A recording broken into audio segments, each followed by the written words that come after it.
Climate நல்லா இருக்குல்ல? கரூரில் இருக்குமா ஊட்டியில் இருக்குமானே தெரில. டேய், கரூரில் தாண்டா இருக்கும். அங்கே பாரு, கரூர் வைசியா பேங்க் ஏடிஎம் இருக்கு. இவன் வேறு என்ன பேச வந்தேங்கிறதே மறந்துட்டேன். ஏன் இப்படி தலைவலிக்குதுன்னே தெரிலடா. பின்ன பாத்ரூமில் விழுந்தா தலைவலி வராமல் அதான் ஹாஸ்பிட்டல் போகலான்னு சொன்னல. என்ன சொல்கிற? டேய், நீ தான்டா சொன்ன. ஞாபகம் இல்லடா.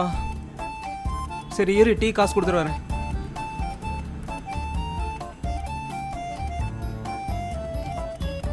மச்சான், ஒரு 30 ரூபா இருக்கா? எதுக்குடா? டீ காசு கொடுக்க. ஏய், இப்போ தான்டா கொடுத்துட்டு வந்த. கொடுத்துட்டேண்ணா. சரி வா, வந்து வண்டியில் ஏறு.